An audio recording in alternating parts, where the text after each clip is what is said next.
పరిశుద్ధ గ్రంథం ఛానల్ వీక్షిస్తున్న ప్రతి ఒక్కరిని దేవుని పేరిట వందనాలు తెలియజేసుకుంటున్నాం.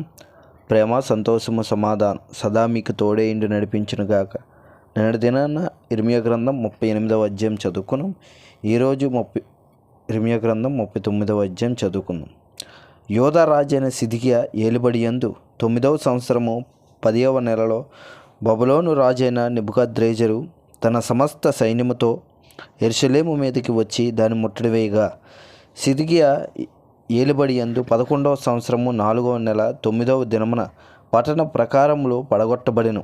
యెరూషలేము పట్టబడగా అధిపతులందరూ ఎర్గల్, సరేజర్, సంగార్నేబో, సండుల అధిపతియగు సర్సేకీము, జ్ఞానులకు అధిపతియగు నెర్గల్సరేజరు మొదలైన బబులోను రాజు అధిపతులందరూ లోపలికి వచ్చి మధ్య గుమ్మములో కూర్చుండి, యూదుల రాజైన సిద్కియాను అతని యోధులందరూ వారిని చూచి పారిపోయి రాజు తోట మార్గమున 2 గోడల మధ్యనున్న గుమ్మపు మార్గమున పోయిరి గాని రాజు మైదానపు మార్గమున వెళ్ళిపోయాను.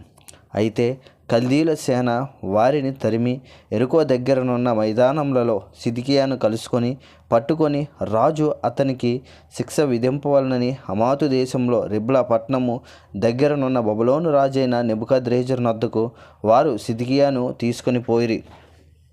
బబులోను రాజు రిబ్లా పట్టణంలో సిద్కియా కుమారులను అతని కనుల ఎదుట చంపించెను, మరియు బబులోను రాజు యూదా ప్రధానులందరినీ చంపించెను.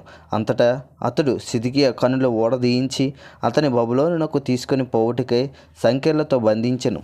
కల్దీల రాజు నగరును ప్రజల ఇండ్లను అగ్నిచేత కాల్చివేసి యెరూషలేము ప్రాకారములను పడగొట్టిరి. అప్పుడు రాజదేహ సంరక్షకులకు అధిపతియగు నెబుజరదాను శేషించి పట్టణంలో నిలిచి ఉన్న ప్రజలను, ద్రోహులే తమ రాజును విడిచి తనతో చేరిన వారిని శేషించిన ప్రజలందరినీ బబులోనునకు కొనిపోయెను. అయితే రాజదేహ సంరక్షకుల అధిపతి అయిన నెబుజరదాను లేమిగల దరిద్రులను యూదా దేశంలో నుండనిచ్చి వారికి ద్రాక్ష తోటలను పొలములను నియమించెను. మరియు ఇర్మియాను గూర్చి బబులోను రాజే నెబుకద్రెజరు రాజదేహ సంరక్షకుల అధిపతియగు నెబుజరదానునకు ఈ ఆజ్ఞ ఇచ్చెను: నీవు ఇతనికి హాని చెయ్యక దగ్గర నుంచుకొని పరామర్శించి ఇతడు నీతో చెప్పినట్లు చేయవలెను.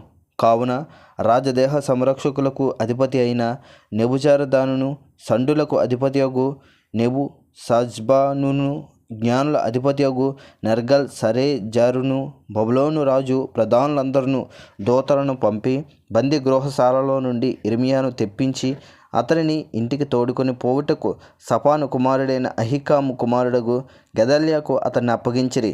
అప్పుడు అతడు ప్రజల మధ్య నివాసము చేసెను. ఇర్మియా బందీ గృహశాలలో నుండగా యెహోవా మాట అతనికి ప్రత్యక్షమై ఇలాగ సెలవిచ్చెను: నీవు వెళ్ళి కూషీయుడగు ఎబెద్మెలెకుతో ఇట్లనుము, ఇశ్రాయేలు దేవుడును సైన్యములకు అధిపతియునగు యెహోవా ఇలాగ సెలవిచ్చుచున్నాడు: మేలు చేయుటకై కాక కీడు చేయుటకై నేను ఈ పట్టణమును గూర్చి చెప్పిన మాటలు నెరవేర్చుచున్నాను. నీవు చూచుచుండగా ఆ మాటలు ఆ దినమున నెరవేరును. ఆ దినమున నేను నిన్ను విడిపించెదను.